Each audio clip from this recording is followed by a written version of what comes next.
ठुलोपर्दा.com। पछिल्लो समय नाम चलेका केही गायकहरूले अल्पायुमै सिरोसिसबाट ज्यान गुमाए।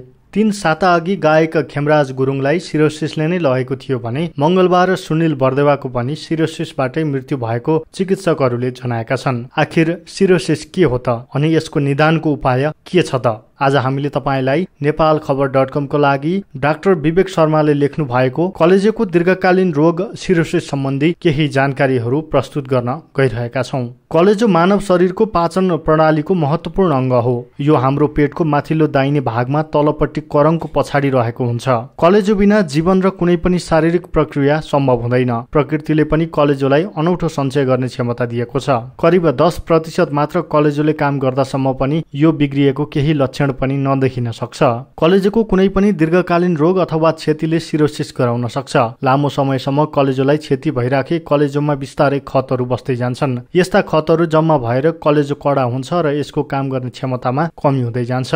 यसरी कलेजोले काम गर्न नसक्ने अवस्थालाई सिरोसिस भनिन्छ। एकपटक सिरोसिस भइसकेपछि कलेजो सामान्य अवस्थामा आउन सक्दैन। आफ्नो सञ्चय क्षमता भन्दा बढी क्षति भए कलेजो फेलका लक्षण र सिरोसिसका विभिन्न जटिलता देखा पर्न थाल्छन्। सिरोसिसका मुख्य कारणहरूमा लामो समयसम्म प्रचुर मात्रामा रक्सीको सेवन गर्नु, दैनिक 40 ग्राम भन्दा बढी रक्सी कम्तीमा 5 वर्षसम्म सेवन गर्नु, दीर्घकालीन हेपाटाइटिस बी र सी संक्रमण हुनु, कलेजोमा बोसो जम्ने समस्या हुनु, अटो इम्युन हेपाटाइटिस हुनु तथा विल्सन डिजिज मुख्य हुन्। सुरुको अवस्थामा सिरोसिसका बिरामीमा लक्षण देखा नपर्न सक्छ। चाँडै थकान महसुस हुने, गोडाको मासु बढी फर्कने यसका लक्षणहरू हुन्। रोग बिस्तारै बढ्दै जाँदा अनुहार कालो हुँदै जाने, आँखा पहेँलो हुने, गोडा सुन्निँदै जाने जस्ता समस्या देखा पर्न थाल्छ र पछि गएर पेटमा पानी जमेर फुल्न सक्छ। पेटमा पानी जम्मा हुने अवस्थालाई जलग्रह भनिन्छ। यी लक्षणहरूसँगै अरू जटिल अवस्था पनि सिर्जना हुन सक्छन्। यस्ता अवस्थामा बिरामीलाई अस्पताल भर्ना गरेर उपचार गर्नुपर्ने हुन सक्छ। रगत बान्ता हुने, कालो दिशा हुने, बेसुरको कुरा गर्ने वा अचेत हुने, पेट दुखिराख्ने र ज्वरो आउने, पिसाब नहुने, सास फेर्न गाह्रो हुने संकेत देखा परे बिरामीले तुरुन्त विशेषज्ञसँग परामर्श गर्नुपर्दछ। सुरुको अवस्थामा सिरोसिसका लक्षण देखिँदैन र यसको निदान पनि कहिलेकाहीँ गाह्रो हुन सक्छ। तर सम्बन्धित चिकित्सकबाट जाँच र केही परीक्षणपछि यो समस्याको निदान हुन सक्छ।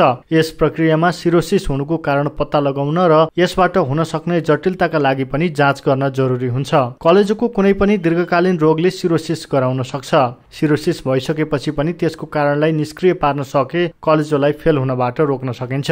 सिरोसिस भएको कलेजोलाई कुनै पनि प्रकारको क्षतिबाट जोगाउनु जरुरी हुन्छ। त्यसैले जथाभावी औषधि सेवन गर्नु हुँदैन, मदिरापान पटक्कै गर्नु हुँदैन, ताजा खाना खाने गर्नुपर्छ र स्वच्छ पानी पिउनुपर्छ। बिरामीले खानपिनमा विशेष ध्यान दिनुपर्छ।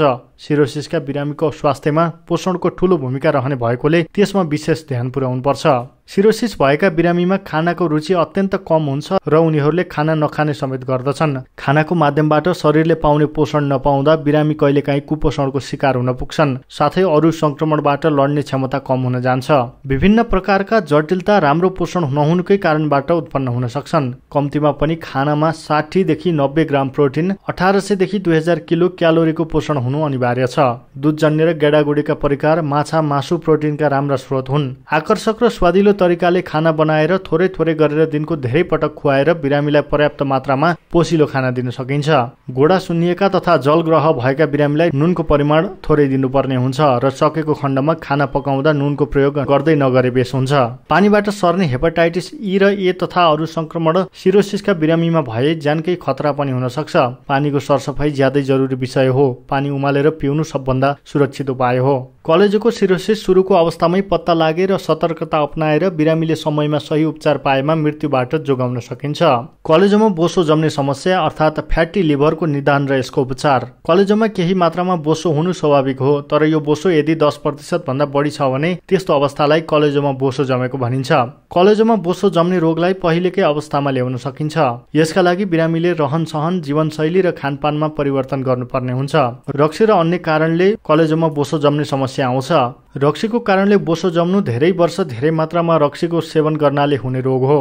यो रोग लागेको केही वर्षमा कलेजो सामान्य अवस्थामा फर्कन समेत गाह्रो हुने र सिरोसिस हुन जान्छ। सबै रक्सी सेवन गर्नेलाई यो समस्या नहुन पनि सक्छ, तर तुलनात्मक रूपमा पुरुषहरू भन्दा बढी महिलाहरूमा देखिने गरेको छ।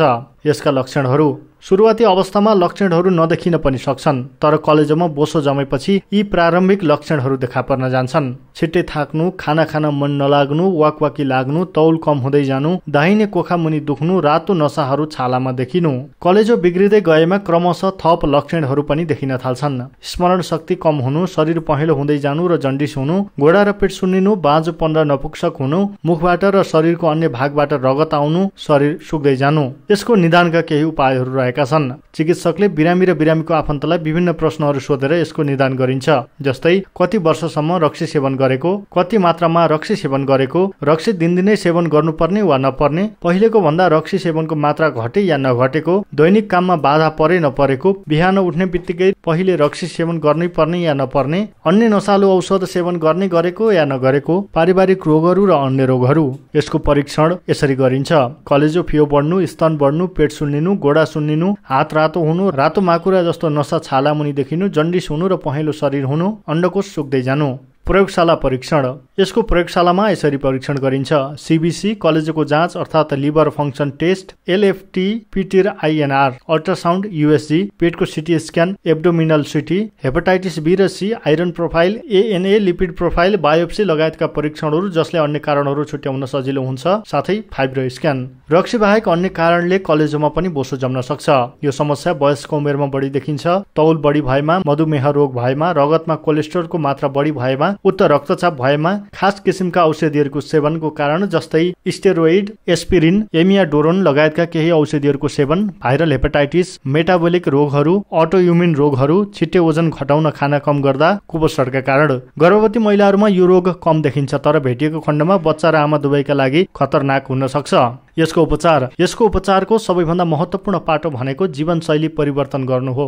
रक्सी सेवन गर्दै नगर्ने। रक्सी सेवन गर्न छोडेको 2-3 सातासम्म कलेजोमा जम्मा भएको बोसो सामान्य अवस्थामा आउँछ। ताजा र पोसिलो खानेकुरा खाने, दिनहुँ व्यायाम गर्ने, मोटोपन भएमा हप्ताको 1 पाउन्डको हिसाबले तौल कम गर्दै जाने र डाइटिसियनको परामर्श लिएर खानालाई सन्तुलित बनाउने।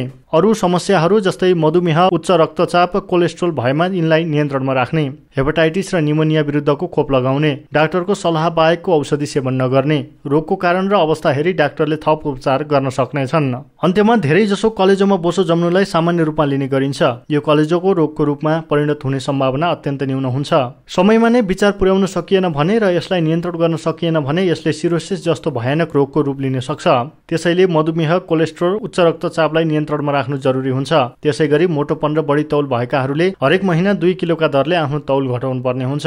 रक्सी सेवन गरेको लामो समय भयो, यसको लत लागेको छ र रक्सी सेवनको मात्रा पनि बढी छ भने त्यसलाई तुरुन्तै बन्द गर्नुपर्छ।